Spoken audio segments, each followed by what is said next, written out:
From the News Channel 5 Network, this is Inside Politics. Hello, everyone. I'm News Channel 5's political analyst, Pat Nolan. Welcome to Inside Politics. Our guest today is Nashville Mayor Megan Barry. Mayor, thanks as always for being willing to come my on pleasure. the show. Thanks for inviting me. Since we talked a couple of weeks ago, you've unveiled both your $5 million transit plan for Nashville and a public-private billion. I'll get the right B in there, and a public-private partnership to build a $275 million soccer stadium out in the Historic Fairgrounds. Never a dull moment, right? No, but Nashville is a place that lots of things are going on, so it's a good time for Nashville. Now, the potential final vote, at least for the funding, the bond funding of the soccer stadium, comes up next week on Tuesday.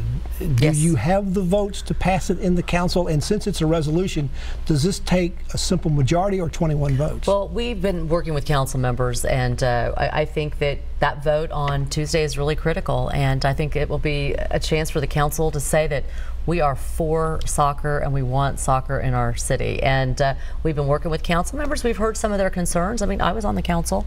I remember wanting to make sure that you're protecting the public.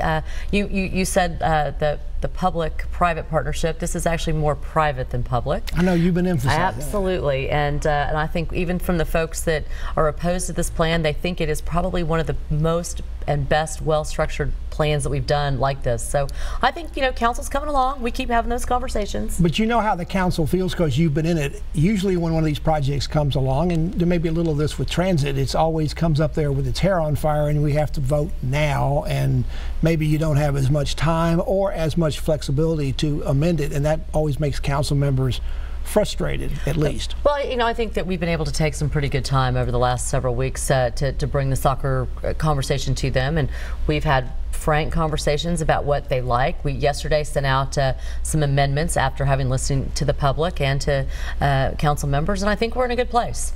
Now, there has been some opposition coming up in these last few days. Councilman at Large John Cooper, he wants the council on Tuesday night to not only consider approving the bonding funds, but also to take up a bill that would approve demolition, or at least maybe perhaps wait for that and hold your bill until that's ready, because there's likely going to have to be some buildings on the fairgrounds property that are going to have to be raised. Now, not all of them, and certainly not some of the major ones, but some of them. I think he wants to have all that together in a package at once. Why won't that work? Why not wait till December? We've said all along that there needs to be 27 votes to demolish the buildings, and we think that that's already provided for. Councilman Cooper's legislation actually, I think, goes too far. Basically what it does is it gives us carte blanche to knock down everything out there immediately, and I don't really think that's what the voters intended when they voted back for the fairgrounds, and we want to honor their vote, and also all of this still has to go back to the council. Now, you can't wait to December on this, because in all likelihood the MLS is going to make their decision about a franchise before that.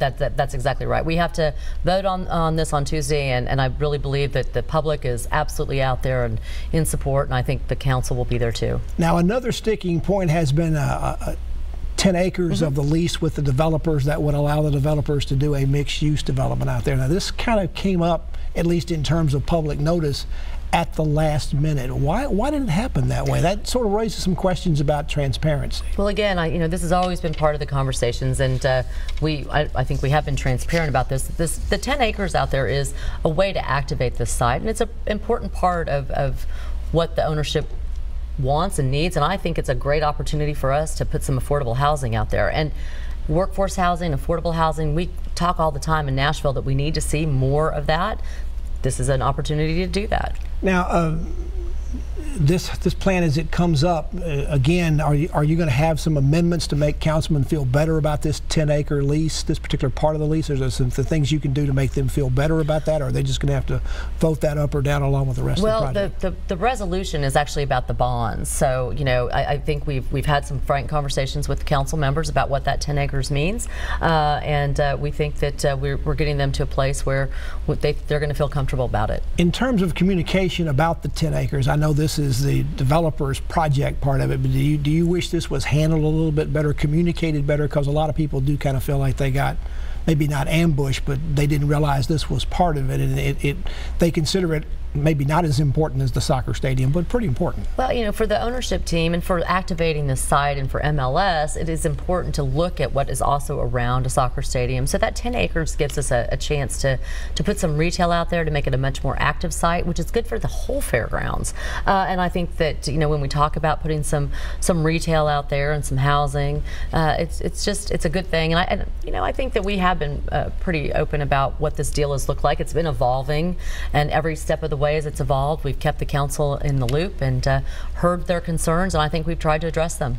Now, the bond funding that's going to be done will include the lease that I assume will generate the money that's going to help pay for these bonds to some degree. Now, some of the council want more specific language that provides guarantees for that the developers will pay for this kind of no matter what, either personally or through the project. What is that one of the amendments your administration is going to offer? So yesterday, Legal Director John Cooper spent some time and spent some really good time looking at the guarantees and sent that back to the council with some amendments. So we think we've gotten to a place where we can get the council comfortable with some of the guarantees, and we have beefed that up.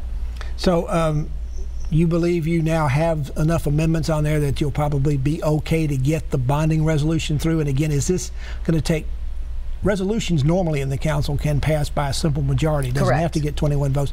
Does this require 21 votes for No, this approval? is a resolution like every other resolution. But I will tell you what I want is the majority of the people who sit on the Metro Council to vote for this. I want us to send a very strong signal to the MLS that Nashville is for this. You said you feel pretty good about the demolition part of it, which requires 27 votes under the charter amendment. You feel good about getting 27 for that, and you want 21 on the other. Yeah, oh, absolutely. And just to be clear, that the 27 is already provided for in the Metro Charter. Yes. And so we just don't think that is something we have to continue to pass another piece of legislation around.